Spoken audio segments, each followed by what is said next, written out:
When you are ready to step up to this kind of nerdy, this type of sexy, this type of awesome, kick-ass, nerd topic, nerd rage, Nerd's Tech Review, you are ready for Nerd is the New Sexy.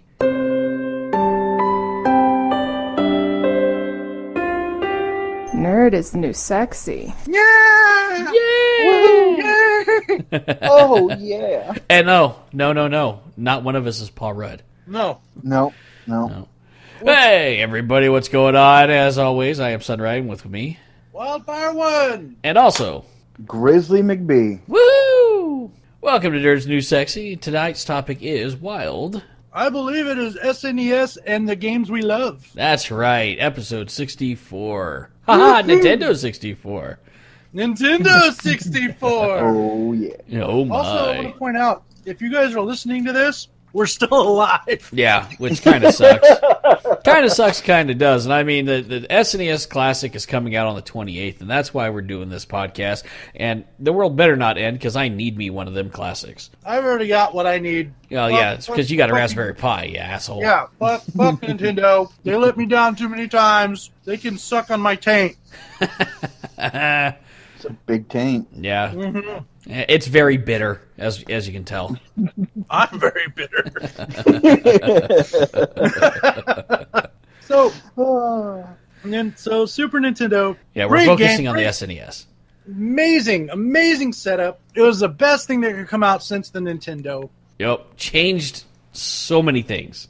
Oh my God, so many changes, so many honestly think games are the way they are, and they have thrived the way they have because of the SNES. Yep, regardless of Nintendo's asshole practices with third-party developers, it has influenced a lot. When you think SNES, what's the first thing that comes to mind? Yoshi. Oh yeah, Yoshi. For me, it's a toss-up between A Link to the Past and Mario Kart. Oh, definitely Mario Kart, yeah. Also, I forgot to mention this. I'm sorry, guys. I'm here, guys. last week I said I wasn't going to be, but this week I know it's magic. There's been some difficulties with what plans I had, and last minute the end of the world and all. Yeah. And last minute we decided, I'll just show up. We'll do this, So yeah, guys, I'm here. This podcast. Yay, get a little more wild. Yay. Back to the topic. Sorry. But yeah, freaking SNES. I remember I did have the original Nintendo.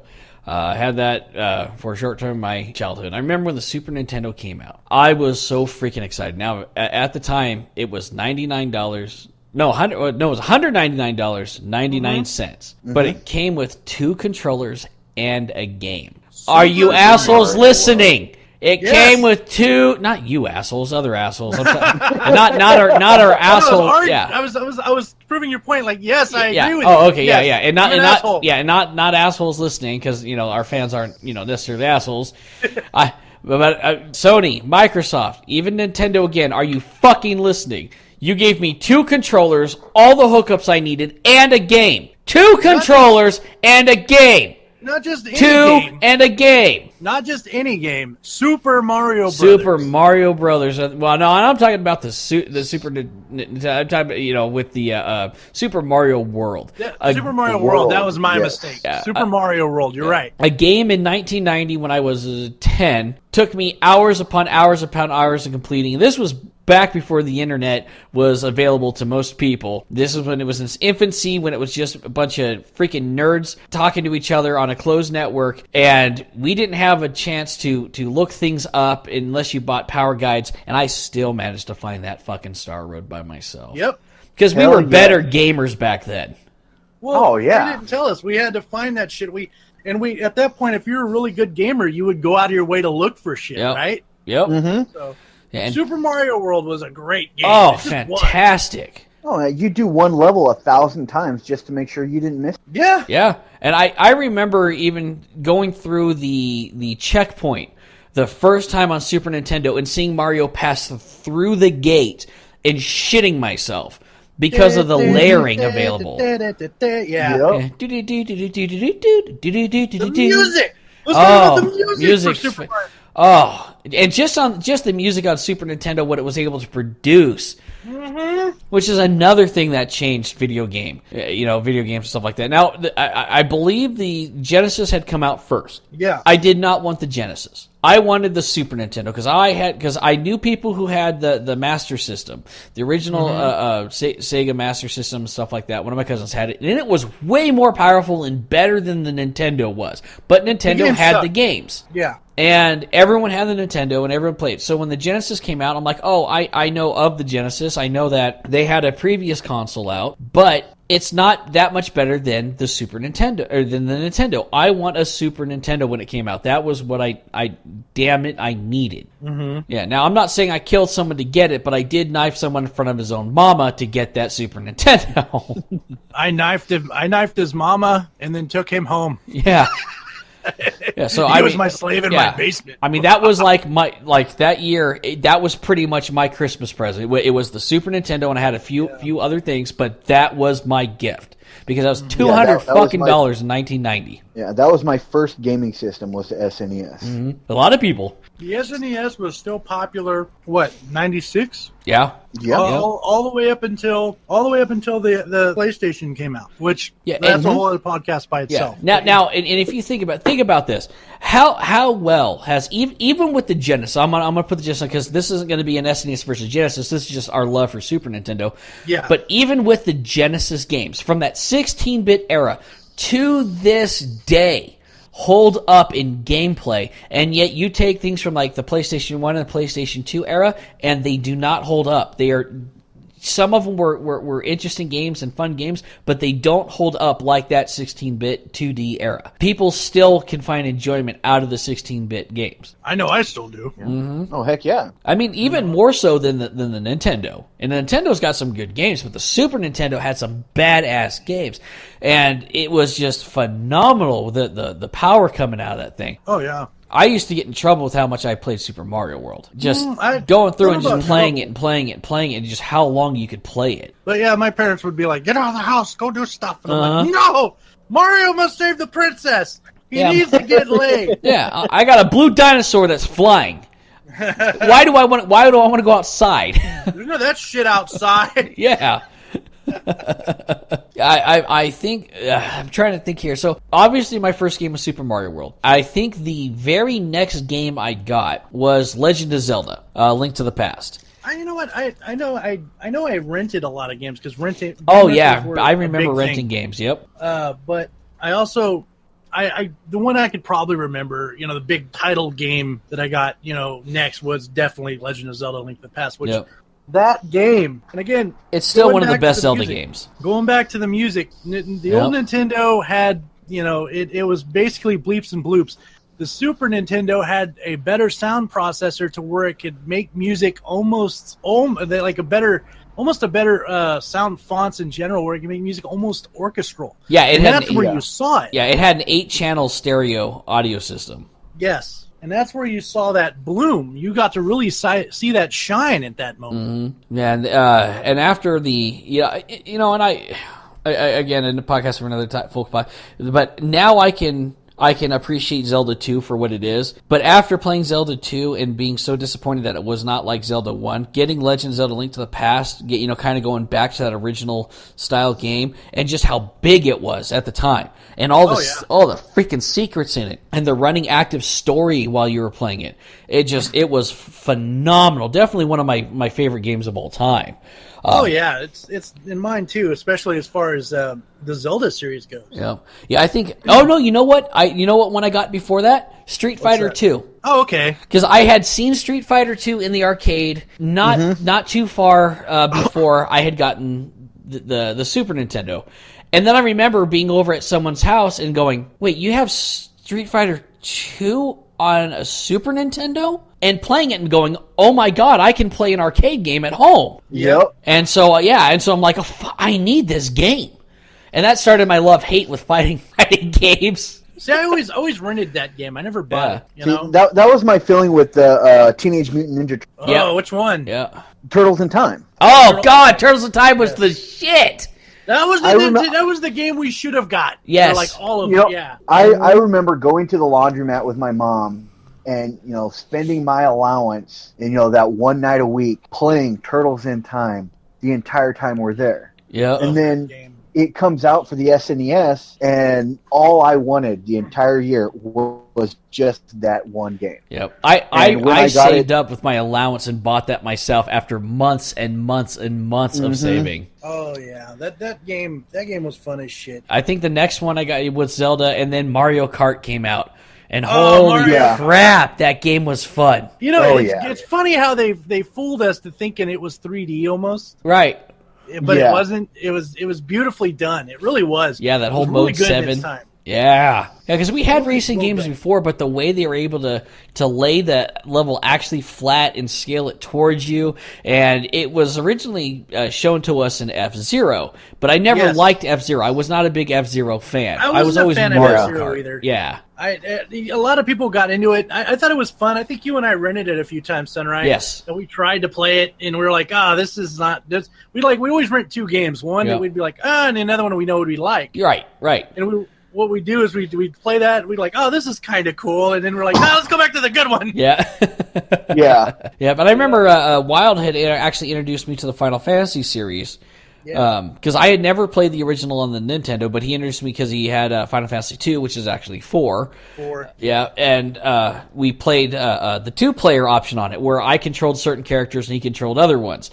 And I was just like, hey, this is kind of freaking cool. So we, crank up rock music and play Final Fantasy, and then he showed me Final Fantasy 3, which was 6. Aspect. I think that was Secret of Mana I showed you. No, we also showed me Secret, because I had rented Secret of Mana before, and I didn't realize you could play it 2-player, and so we started playing 2-player on that as well. I'm trying to remember. Was there a 2-player aspect on? Yeah, because what you do is you would turn on like certain characters. You could. There was an option. Oh, that's right. Yeah, you can make it to where they can choose. Yep, and that's how we played that one. I remember playing through that and going, "Oh, this is a long game. This is kind of cool." The stories were always amazing. Yeah, and I remember you see me, and I'm like joking around, like going to the different barrels and hitting. And he goes, "Oh, I guess there's nothing here." You're like, "Oh, you have played these before." I'm like, "No, wait, that really is a thing." Yeah, that is a thing. Yeah. You're like, "Yeah." And I remember fighting over control, because when you were walking around the world map, if you hit the L and R buttons, you would change who the lead party looked like. Yeah, the walk around. So we would be sitting there just hitting it back and forth. Stop changing! No, I'm gonna change it this way. No, I don't want that one. Change it this way. As we're walking, just randomly flipping through characters. And we can't mention the Super Nintendo without briefly mentioning the Super Famicom. Yes. Now, for this. Oh, go ahead. Sir. Oh, I was going to say, now what's interesting is the design choice changes. They changed the Super Nintendo, or the Famicom when it came here. The reason you always see in the advertisements and stuff like that, the different colored buttons, is because that's what the Famicom was using. They didn't want that to happen on the Super Nintendo because they didn't want people to think it was, quote-unquote, a toy. Yes. It was too childish. It was too... Which, given Nintendo's policies, it's like, well, you guys are idiots. And stuff like that. And I remember finally finding third-party controllers, like turbo controllers and stuff like that would allow me to have those different colored buttons that I always see in the magazines. I'm like, I want that controller, but we never got them. Not until much later. Light blue and the dark, like purple almost. Yep. Yeah, it was all kind of gray and square, and yeah.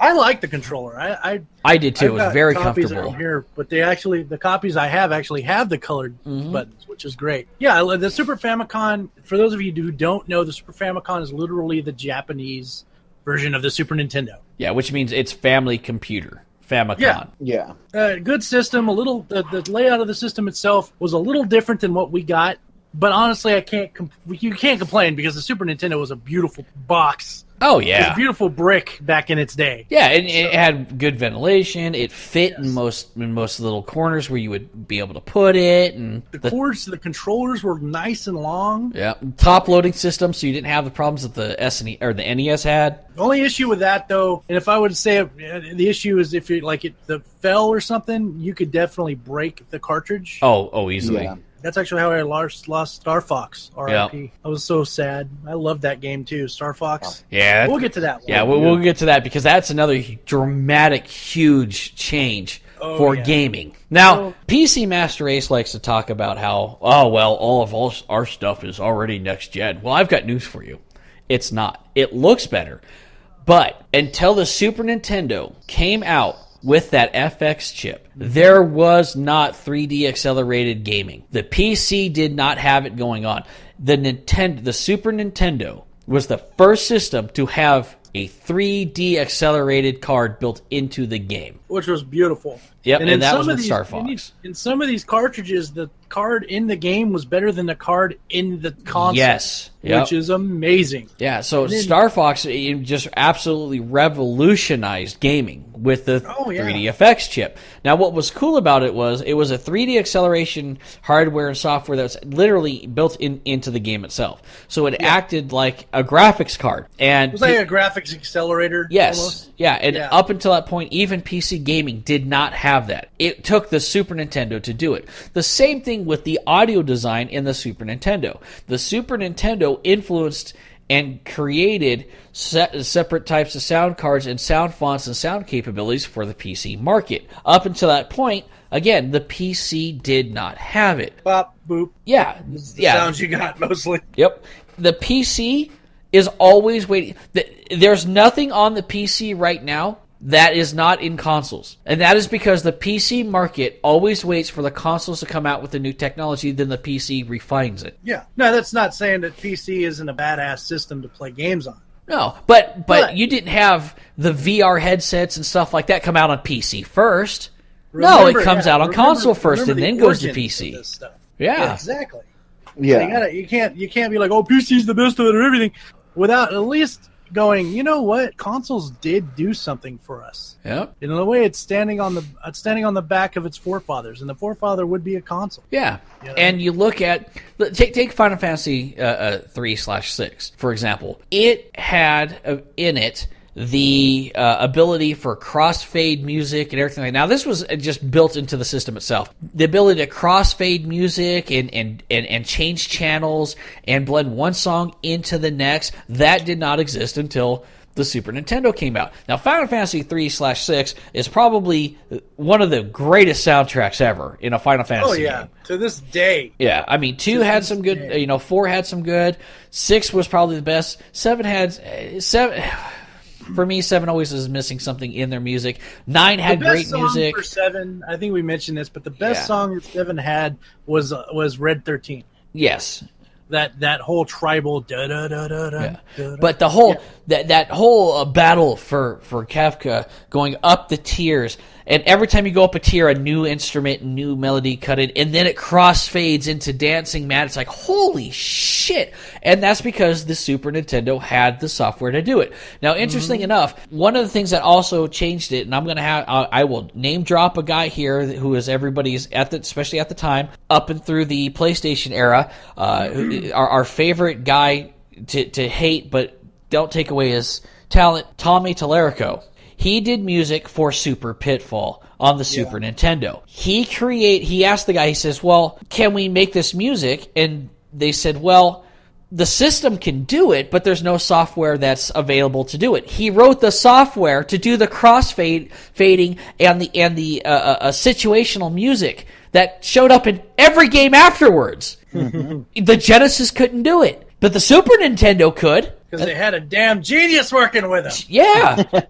And then you've got, Donkey Kong Country, 3D sprites. Yeah, well, that was almost 3D / almost like claymation, almost. Yes. And then there's Clay Fighters, which you can't forget. Clay Fighters, yeah. Well, what a shit fest that game was. Oh, God. Wasn't that a rare game? It was a rare game. So was Donkey Kong Country. So was Donkey Kong Country, yes. Yeah, one of my other favorite games on the system is definitely Super Metroid. Super Metroid actually made Metroid super playable. Oh, yeah. Yeah. Up until then, I played the first one, and I'm not going to lie, I've rage quit that game so many times in my life. Me too. I pick it up, I'm like, I'm going to beat it today, and fuck this! But, by the end, whatever. Yeah. Now, I have beaten Metroid on the Game Boy Advance version. Yes. Metroid Advance, but I've never beaten it on the Nintendo. I have beaten Super Metroid a couple times. I've beaten it with with the second best and the best ending, which I was so fucking proud of because it took me hours. You have a half-naked Samus. Yeah, and then the one where she's just standing there in her bikini waving. Yeah. Yeah, that was I was so proud of myself beating Super Metroid like that. It was like porn for kids. Is what that was. It was like Pretty much, yeah. I want to see Samus undressed. Get out of your fucking suit, bitch. Yeah. One of the other games that I was super excited for, and I played the shit out of, and it's the only. Well, I've beaten two different ones of these. Super Punch Out was the first Punch Out that I was able to beat. I still cannot beat the NES Punch Out. I can't. I beat the shit out of fucking Mike Tyson. Yeah, I have not. He's always beaten the shit out of me. But Super Punch Out with Mr. Dream, I have beaten that game multiple times. Here's something that's actually very, very insane. I still don't know how he did it. Popov, my cousin, we've talked about him before. Mm-hmm. He decided that he was going to play Super Punch Out one time. He beat Glass Joe, the very first guy in Super Punch Out, in 6 seconds, which I think is a world record, but unfortunately I don't have the cartridge with me to be able to prove it and try. Did he knock him out? Just like knocked him out in 6 seconds. Wow. I've never been able to replicate it. I don't know how he did it, but he beat him in 6 seconds, like 6.8 seconds or something like that. I'm just like, what the hell? The fastest I've ever done it is in 13. I didn't get too much into Super Donkey Kong, Super Donkey Punch, Super Donkey Punch, Super Punch Out. I played the Mike Tyson's version of it on the NES, and I was like, I'm done. Yeah. But what about Mega Man X? It came out in 1993. Got to give a clap for Mega Man X. Yes, they did a good job on that game. Yeah, I remember forever freaking Popov and his brother. We haven't come up with the nickname for him yet. We swore up and down for years that we thought Zero was a girl. So did I. Yeah. I mean, I think a lot of people did. Yeah. We just thought Zero was a badass bitch. He had long blonde hair, and we thought it was like Samus. Yeah. We thought right? Zero was a female, and we were like, God, this chick is awesome. Yes. Everyone's like, I hope Mega Man and fucking Zero get it on, you know? Yeah, we find out Zero's a guy. If you think about it, here's a character with the name X, right? Right. And another one with the name Zero. If you think about it, Zero kind of represents a whole. Right. So you can't blame us for thinking it is a chick. No, not at all. You squeeze a Zero a little bit, it looks like a vagina. You can't argue with that logic. I'm not going to try to argue with that. That is foolproof logic. Yeah. But the game was amazing. It was it was funny because in that game, it's almost like that was a time when game companies worked together a little more. Because remember, you could get a certain power up in that game, and he would do a Hadouken. But Capcom makes Mega Man X, so it wasn't all that much of a crossover. I always thought Mega Man was. Oh, they went through Capcom. Okay, I thought Mega Man was a Nintendo title, which it is. It is, but Capcom makes them. Yeah. Okay. Well, see, for me, 1993 was the year that really hooked me to gaming forever. I mean, you got games like Mega Man X, Super Mario All-Star. Oh yeah. NBA Jam. Oh yeah, NBA Jam, love that. NBA Jam, amazing. You got Mortal Kombat 2. Yeah. The Illusion of yes, Illusion of Gaia.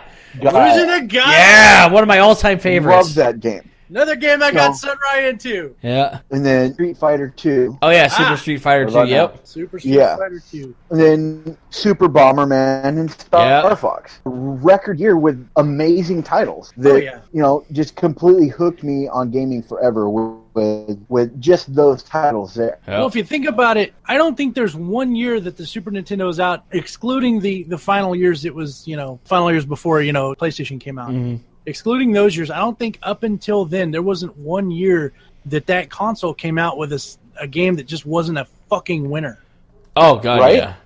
Yeah, I loved Earthbound, Super Mario RPG.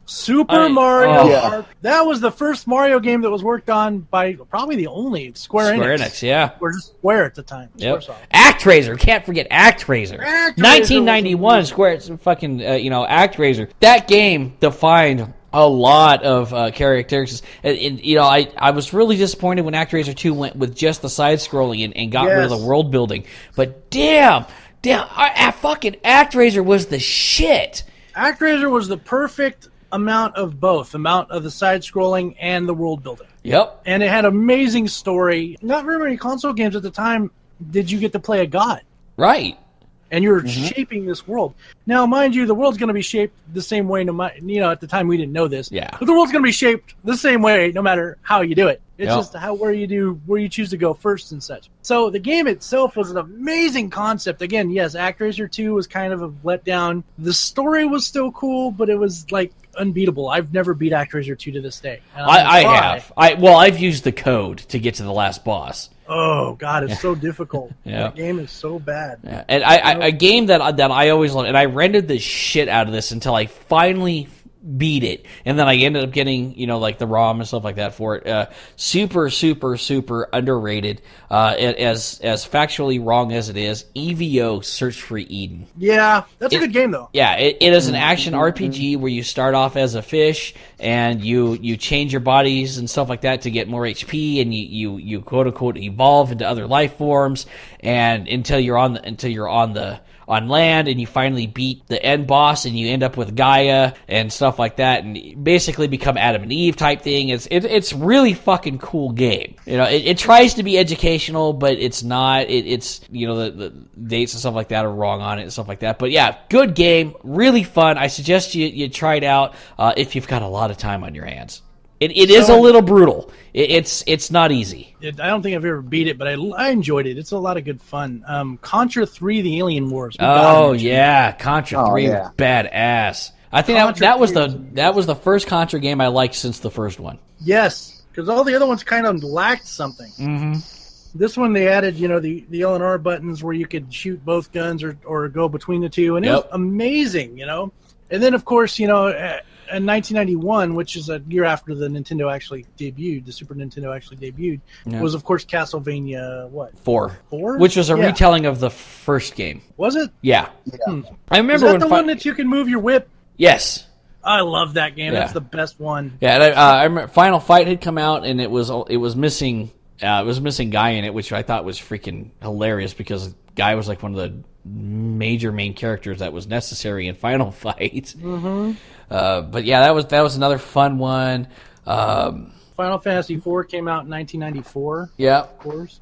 Beautiful, and we already talked about it. Final Fantasy IV. Yeah, and then I remember renting Legend of the Mystic Ninja, being super enthralled by it, and still having no fucking clue what was going on, and never ever being able to beat it. I don't think that game is beatable. I'm sure somebody on YouTube could prove me wrong, but god damn, that game! I still don't understand what's going on. That game was fun, but it was like a crack fucking trip is what it was. Oh, Mario Paint. I remember saving up for Mario Paint.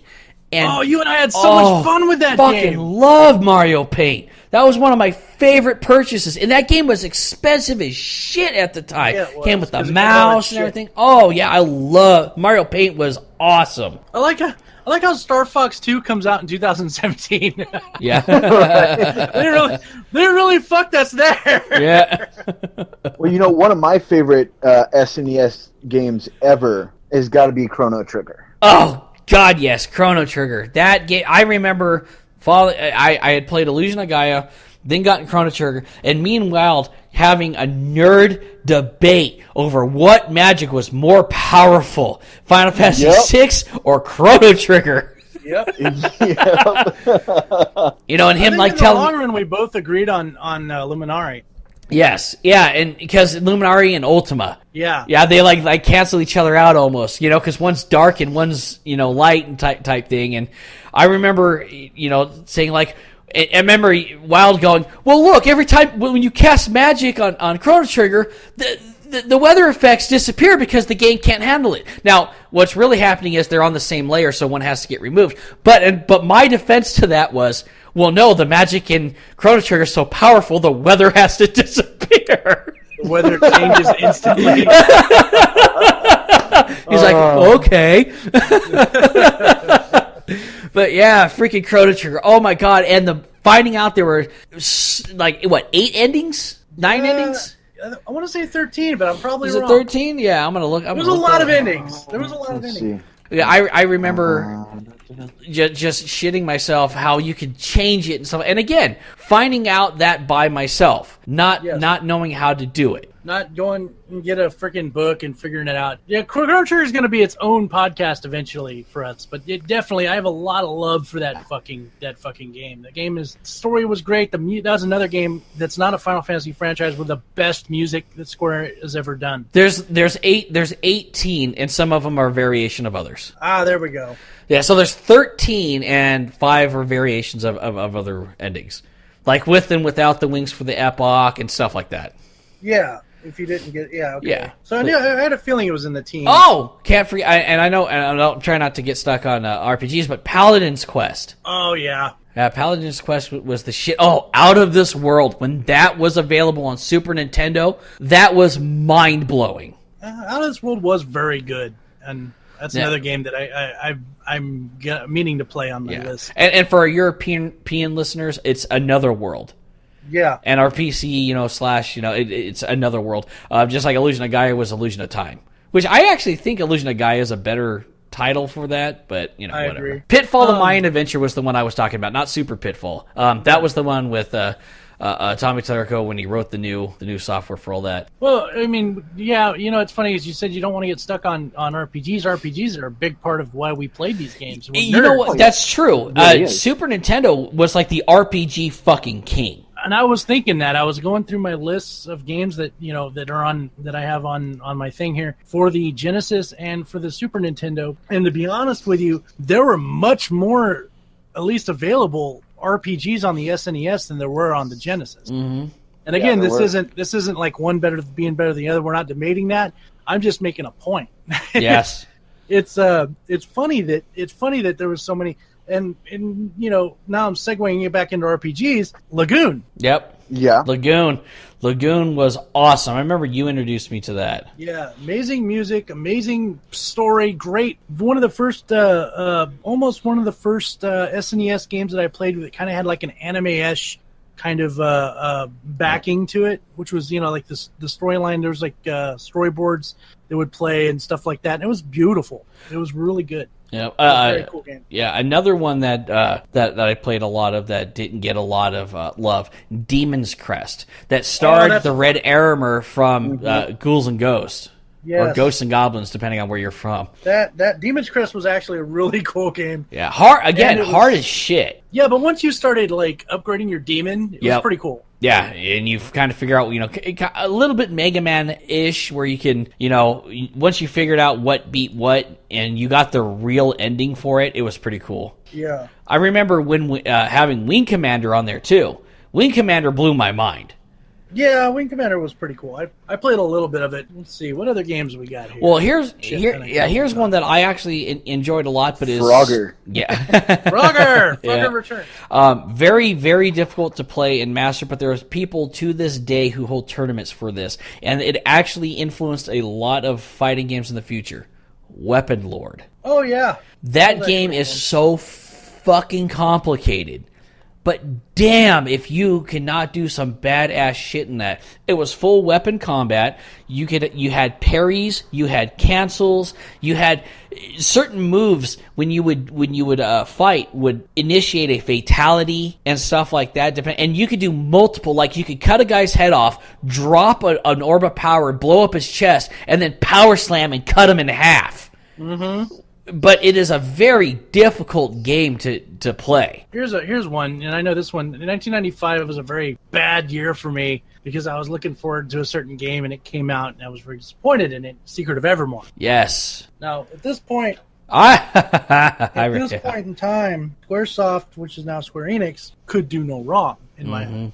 I was super excited. I think we just got. What was the game before that? Final Fantasy 3. This game.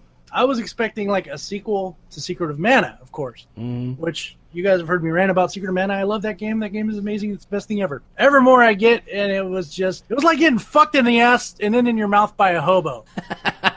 It just was not a fun experience. Yeah, let's put it this way. Sunrie remembers how mad I was.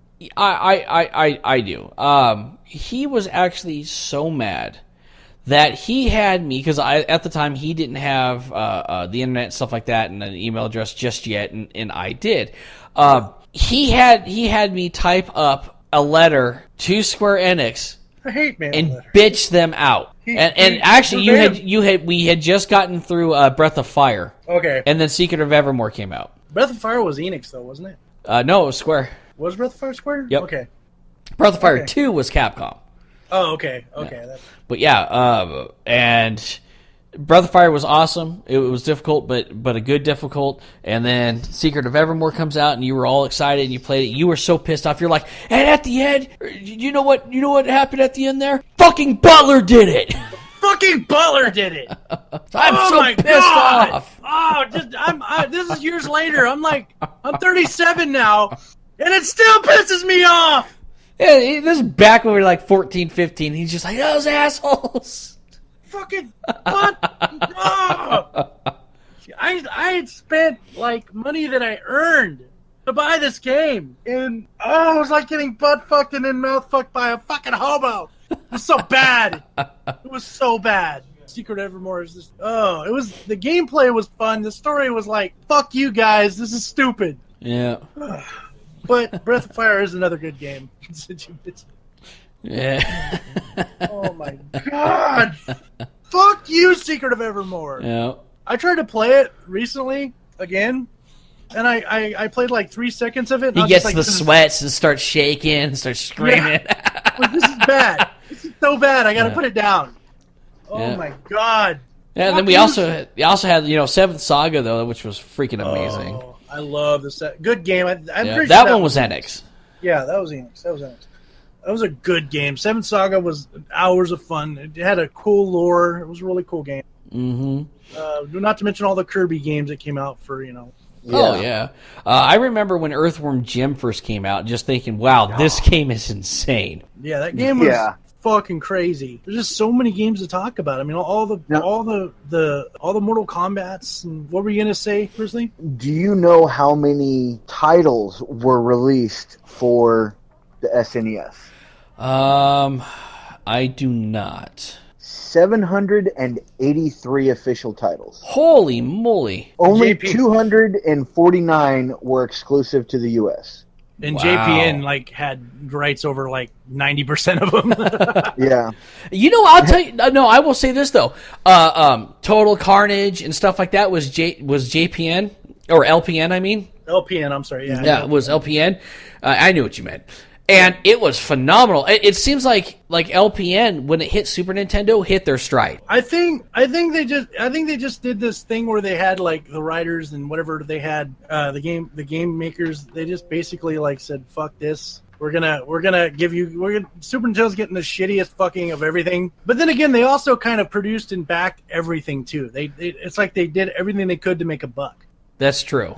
They were kind of the crackheads of the SNES era. Yeah. And money was their crack. There were a few games that were playable, but there's a lot of LPN games that just were not. They were just bad. They were just here's a turd, eat your own shit bad. It's just it's just bad. You'll hear other nerds talk about it.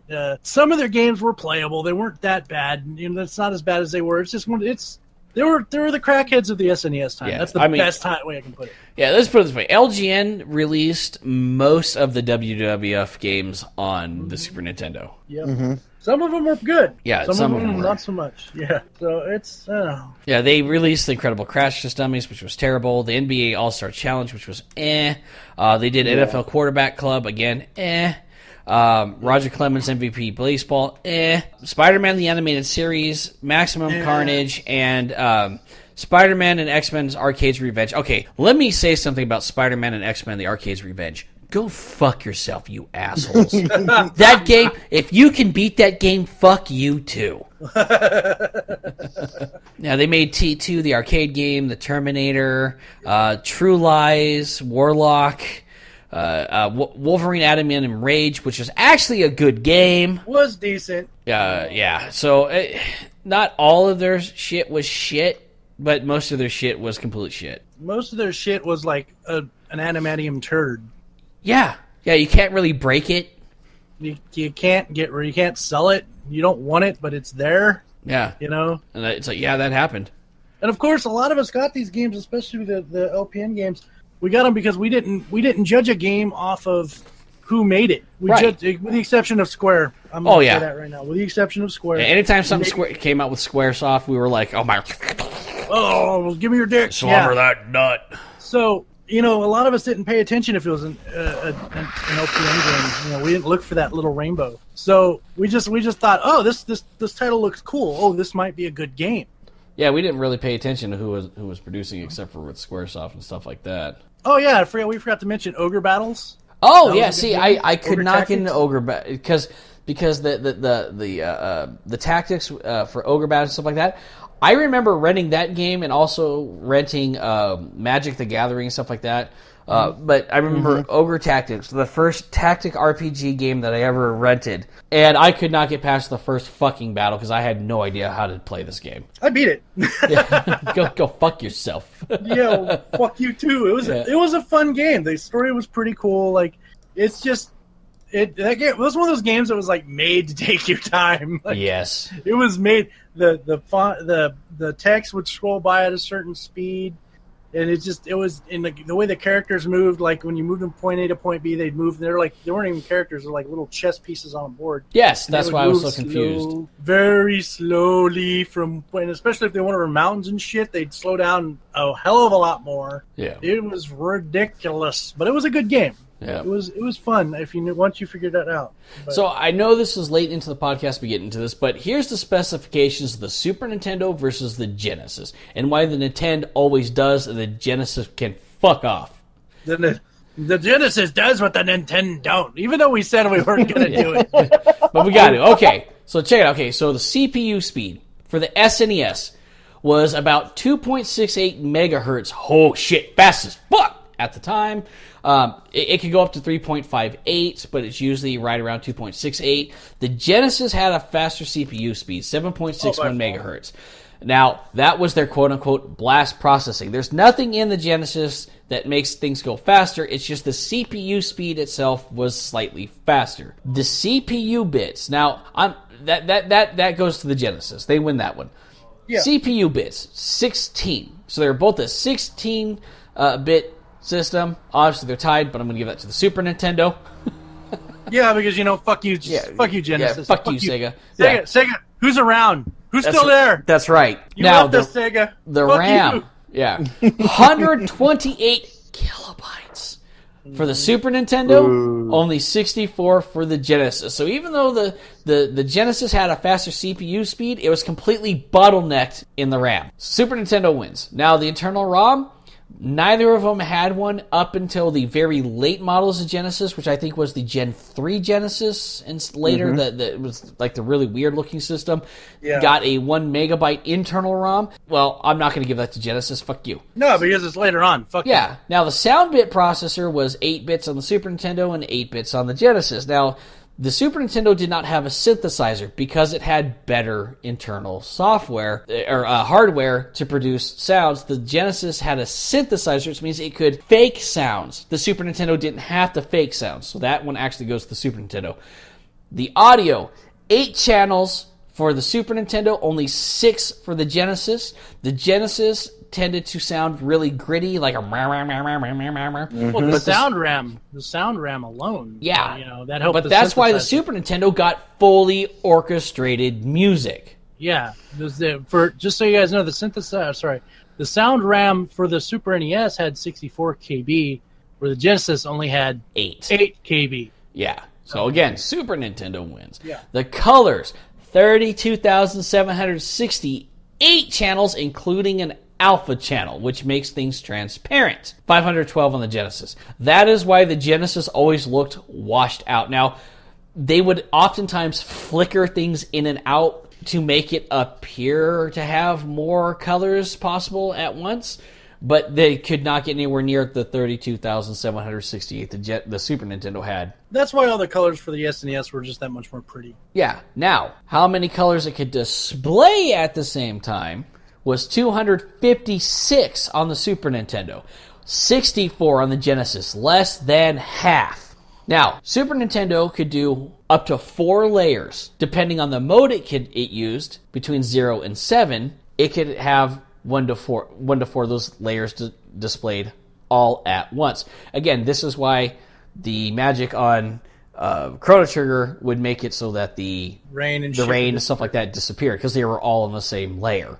Yeah. Now, there was only 2 possible in the Genesis. It was a sprite layer and the window pane, and 2 scrolling layers. So there was a total of 4 layers. Not really, though, because, once again, the window, which was your display, the sprites where they would appear, and 2 parallaxing backgrounds. The Genesis also could not do the Mode 7 where it looked like where you'd have an image and it would lay it down and you could run across that. That is why, oh god, I can't forget this game. This was my second game on the system. Pilot Wings.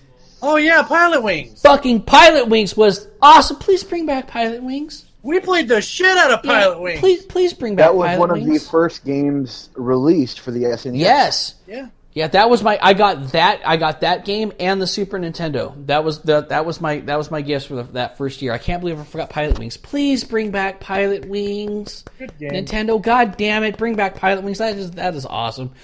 Now, for the amount of things that could be on the screen at once, the Super Nintendo could have 128 items on the screen, whereas the Genesis could only have 80. Ooh. Yeah. Super Nintendo also had a much higher resolution, enabling up to 64 by 64 sprites, whereas the Genesis could only have 32 by 32, which is why things had to be upscaled and were a lot of times very small in the Genesis.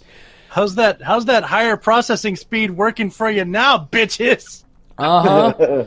And the display resolution was up to 512 by 448, which is, granted, very small compared to now, but back then was huge. But the Genesis could only have 320 by 224. Super Nintendo did not have an headphone output, and the original Genesis did, and it had a volume control. Who gives a shit when you have such great sound? Which is cool, I guess. Now, for backward compatibility, neither the Super Nintendo or the Genesis actually could do that. The Genesis could play other games. Like, if you had a 32X plugged into it, then you could have, the Genesis and stuff like that. So it's kind of like an adapter. It was, but it wasn't. Yeah. Now, the Super Nintendo was designed to have specific game-enhancing chips like the FX chip, the Game Boy, the Super Game Boy, and stuff like that added onto it. Now, here's the interesting thing about that. The Super Game Boy, the reason that was required is the original SNES did not have enough power to emulate a Game Boy cartridge. Not because the Game Boy was so strong, but because the additional processing power that was involved. So what is happening is when you have a Super Game Boy, everything that is required to have a Game Boy is in that adapter. It's just missing a screen and a power supply. Mm-hmm. So the Nintendo is literally just upscaling the image for you. Yeah, it's just doing the extra work. Yeah. Now, the Sega did have the Sega CD. It had CD quality playback as far as audio. The video was horrendous. The 32X, again, fucking horrendous. And it looked like a monster when everything was put together. The reason we have a PlayStation now is because Nintendo reneged on their deal with Sony because they were supposed to have a Super Nintendo CD, the Super CD. Now, look it up on YouTube, nerds. The Super CD would have destroyed Sega CD. Mm-hmm. It was amazing what that Super CD was going to be capable of. But they decided to go with CDI, with Philips CDI. What a great fucking idea that was. And And so Sony, being pissed at Nintendo, said, fine, we'll make a game system. And now we have the PlayStation 4. Which also, when the PlayStation was created, also took Square away from, which was one of the biggest things.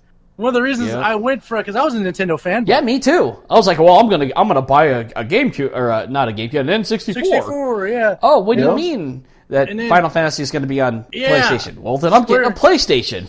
We're all getting on the PlayStation. They're not. Wait, fuck this. Yeah, that was the big fuck you. I was like, once they moved, that's when And of course, but going back to the prime for SNES was. You got to remember, there was a huge console war between Genesis and the SNES. Mm-hmm.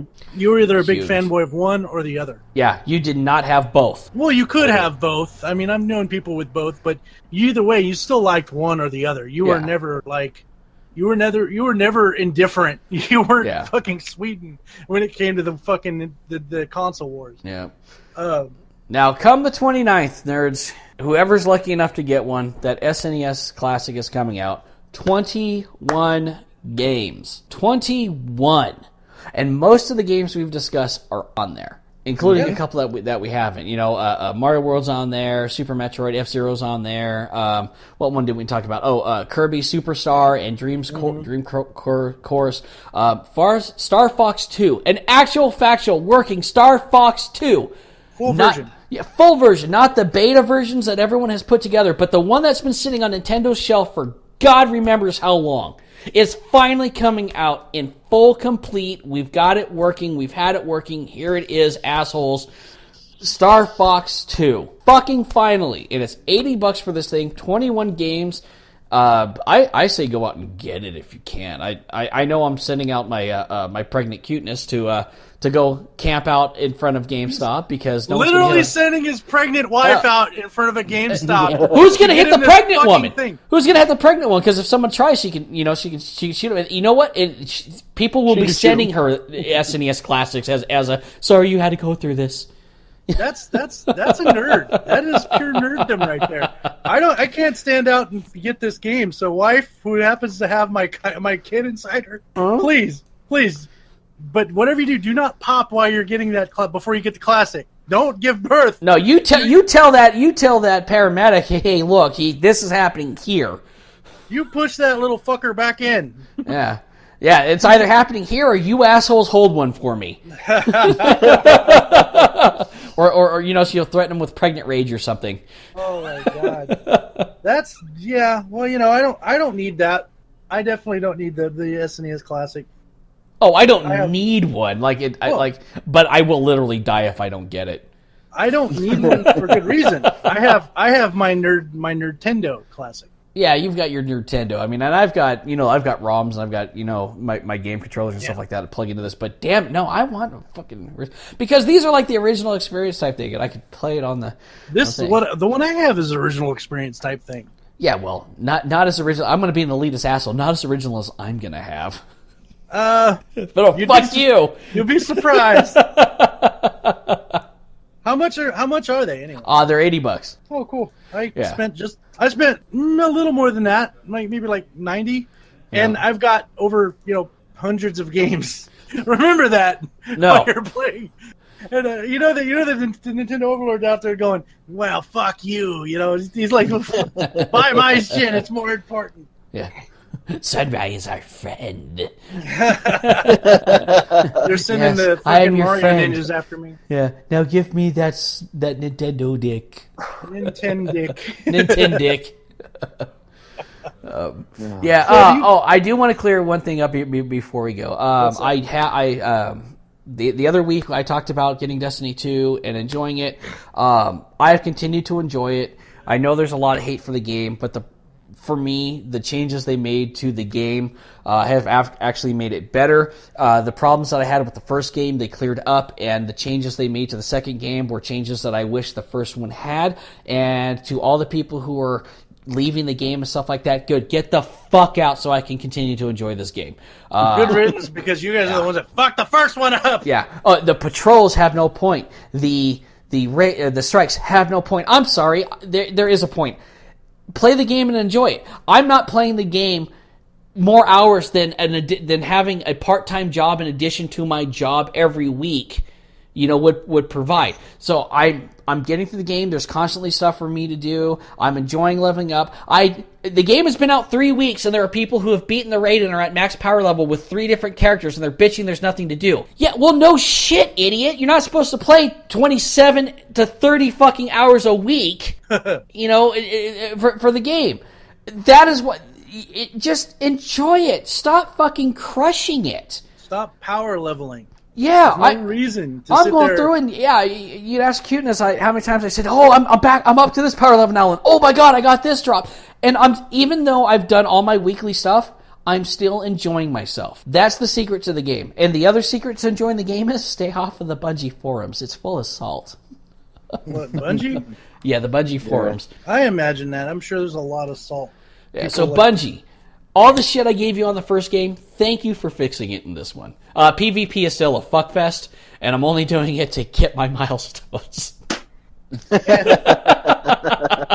I still say fuck you, Bungie. Yeah, fuck your PvP. Fuck your PvP. Yeah. Anything else anybody wants to bring up? I think I'm good. Yeah, no, I'm pretty good over here. All right. Well, nerds, what games did we miss? What games do you enjoy? We want to hear from you. Let us know if there's one that we missed that you enjoy. Maybe it's an underrated game. Maybe you think that it's completely overrated. One that we'd let us hear about it. And just so you guys know, we're recording today off of our Discord channel. Yes. Discord. Yes. The Nerd is the New Sexy Discord channel. You guys want an invite to the channel and hear us play games or talk about games, or just go in there and use it for your gaming love? Just talk to us on Facebook or Twitter telling us you want an invite, and we can go from there. Give us your name and whatever, and we can go from there. Yeah, absolutely. And don't forget, we are willing to host Twitch streams and everything like that. So, if you're very active and you want to be part of that, let us know.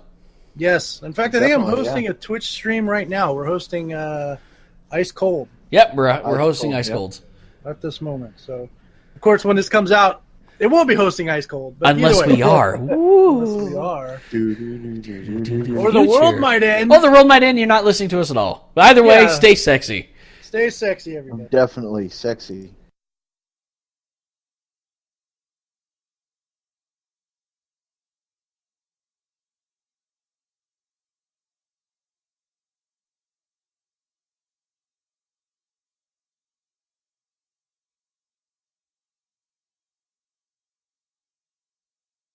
La la la la la, ball sacks of fire. My asshole's on fire. My nuts need a scratching. Get that guy a scratch.